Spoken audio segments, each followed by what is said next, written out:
በሰለሞን ዘመን በሰለሞን እድሜ እግዚአብሔር በሰጠው ጥበብ ሰለሞን ያልነካው የምድር ጠርዝ የለም። ሁሉንም ነገር ካየ በኋላ ሁሉንም ነገር በእጁ ጨብጦ ከንቱ ነው። ሰው እንደኔ በእርጅናው ሳይሆን በጉብዝና ወራት ፈጣሪውን ያስባል። እግዚአብሔር በጥበብ ይሙላችሁ። ሁሉን የሚችል አምላክ የሚሰራውን ስራ ማወቅ አይደለም ማስተዋል አትችልም። ሁሉን የሚችል አምላክ ስራ አይታወቅም። ሰው አያስተውልም። ንጉሥ ሆኖ አያስተውልም። አስተዋይ ነው አያስተውልም። አያቅም። ይተላለፋል ከእግዚአብሔር ጋር። ማን ነው ሊያስተውል የሚችለው? እግዚአብሔር ብርሃን ይስጠን። ማስተዋል የሆነች ነገር አድርገን ሜካኒካሉን እንዳሉ የሆነ ነገር ደገም አድርገን እንዳንሞት እግዚአብሔር በሕይወታችን ላይ ዲዛይን ያደረገው ነገር መጨረስ አለበት። ሁሉን የሚችል አምላክ ነው ከኛ ጋር ፕሮግራም የጀመረው። ሁሉን የሚችል አምላክ ነው መስመሩ ላይ ያስገባል። ሁሉን የሚችል አምላክ ነው እኛን ለማዳን ፕሮግራም ያደረገው። እንዲህ ነው እንዲያ ነው እግሩና እጁ መች ተገጣጠመ አትበሉ። ግለጥልኝ፣ አስረዳኝ፣ ንገር፣ አልገባኝ፣ አላውቅም።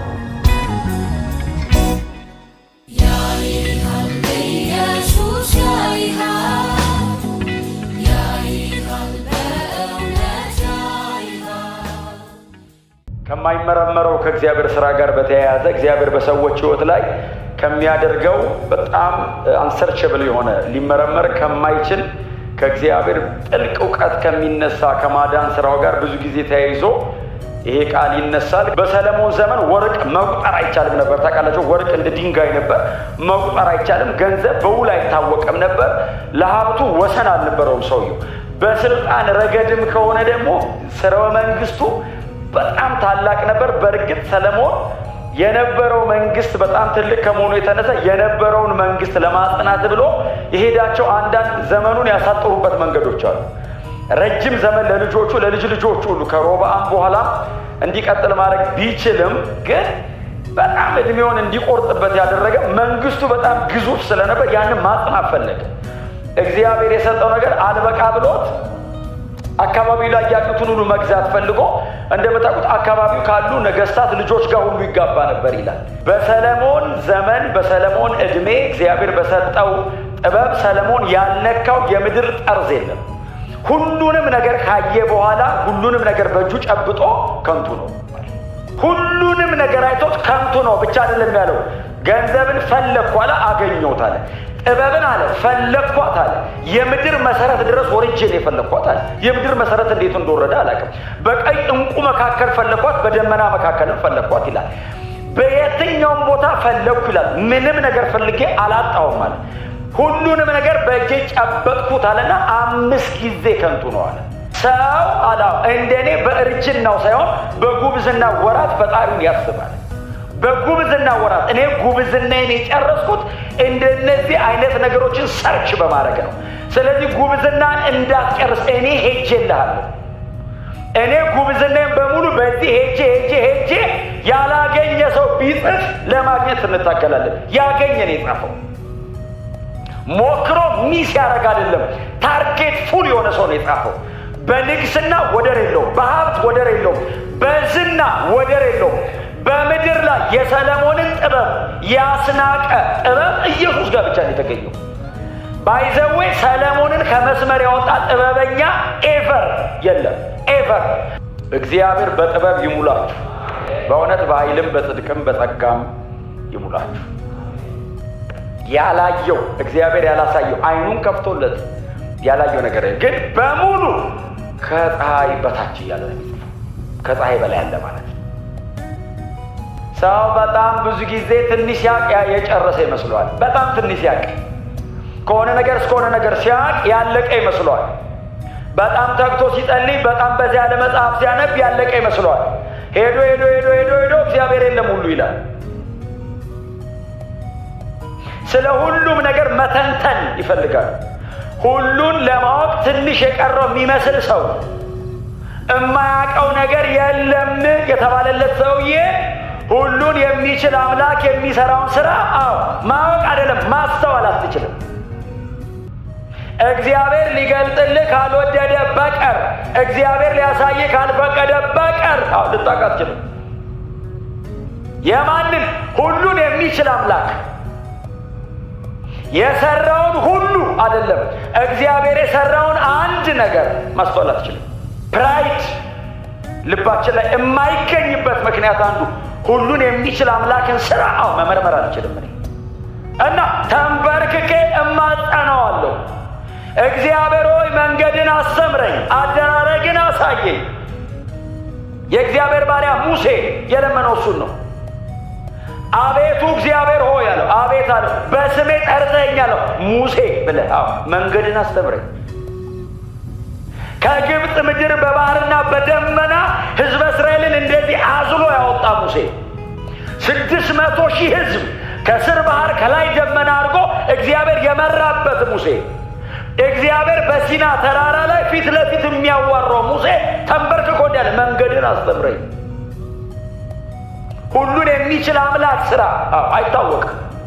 እግዚአብሔር እስከ ዛሬ እንዲያርገው ከዚህ በኋላ እለምነዋለሁ። ምንድነው ልትሰራ የፈለግከው? አያስፈቅደኝም። ሲሰራ ሉዓላዊ ነው፣ ሁሉን የሚችል ነው፣ ሶቨሪን ነው። እኔን እየጠየቀ አይሰራም። እንዳቅ የፈለገውን ብቻ ነው የሚነግረኝ። የቀረው ሰርቶ ነው የሚነግረኝ። ሁሉን የሚችል አምላክን ስራ። ሰው ስጋ ለባሽ አይችልም ሊያውቅ። ማስተዋል አትችልም። እግዚአብሔር እየሰራ አታስተውልም። እግዚአብሔር እያደረገ ሰው አያውቅም። እግዚአብሔር ማዳን እያደረገ እኮ ሰው ያሾፋል፣ ይሳለቃል፣ ይሳደባል፣ ይራገማል። ይሄን እንዲሆነ በአባቶቻችን ዘመን እግዚአብሔር ማዳን እያደረገ ፈርዖን ይንቅ ነበር፣ ይንቃል። የቤዛነት ስራ እግዚአብሔር እየሰራ በበግ ደም አድርጎ ለሚመጣው ነገር ጥላ እግዚአብሔር እየሰራ ፈርዖን የሰጠው ዘንድ እለቅለት ዘንድ እግዚአብሔር ማን ነው? ሰው አያስተውልም። ንጉሥ ሆኖ አያስተውልም። አስተዋይ ነው አያስተውልም፣ አያውቅም፣ ይተላለፋል ከእግዚአብሔር ጋር። ማን ነው ሊያስተውል የሚችለው? እግዚአብሔር ብርሃን ይስጠን፣ ማስተዋል እግዚአብሔር ይስጠን። የሆነች ነገር አድርገን ሜካኒካል ሆነን እንዳልሞት፣ የሆነ ነገር ደገም አድርገን እንዳልሞት እግዚአብሔር በሕይወታችን ላይ ዲዛይን ያደረገው ነገር መጨረስ አለበት።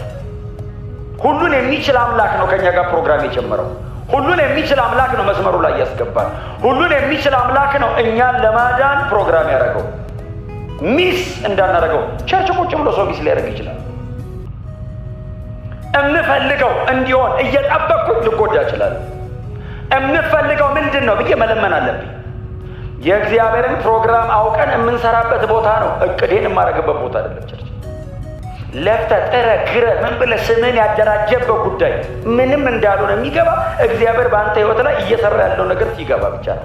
ያኛው አለበለዚያ ይዞ ነው የሚሄደው። ሰለሞን ይዞት አልሄድም፣ ይዞት ሄዷል እኮ የተወሰነ ልቡን ጠልፎታል እኮ።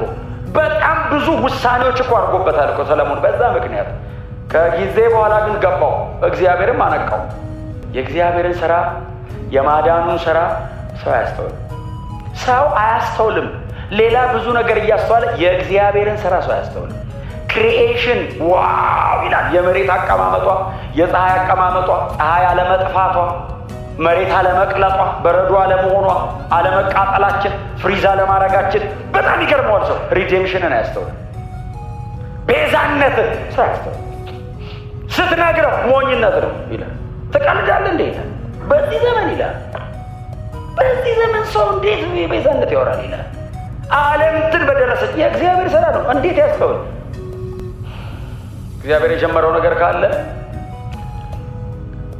ምናልባት በጣም ብዙ መመራመር ላይ ጠይቃችሁ ይችላል። እንዲገልጥላችሁ ጸልዩ። እንዲህ ነው እንዲያ ነው እንዲህ ነው እንዲያ እግሩና እጁ መች ተገጣጠመ አትበሉ። ግለጥልኝ፣ አስረዳኝ፣ ንገር፣ አልገባኝ፣ አላወኩም። እግዚአብሔር ያስረዳ። የማዳን ስራውን በህይወት ላይ የሚያከናውነውን የቤዛነት ስራ ያስረዳል። አይ መገጣጠም ብዙ ሰው ሊገጣጠም ይችላል። ህይወት መስጠት ግን እግዚአብሔር ነው። ህይወት መንፈስ አስገብቶ ሕያው ማድረግ ግን እግዚአብሔር ነው። ጳውሎስ ይተክላል፣ አጵሎስ ያጠጣል። የሚያሳድግ ማሳደግ ማለት ምን ማለት መሰለህ? ህይወት ነው። ግሮዝ ህይወት ጋር የሚያሳድግ እግዚአብሔር ነው ማለት ህይወት ሰጪ ላይፍ ጊቪንግ ስፒሪት ያለው እግዚአብሔር ጋር ብቻ ነው። ኢየሱስ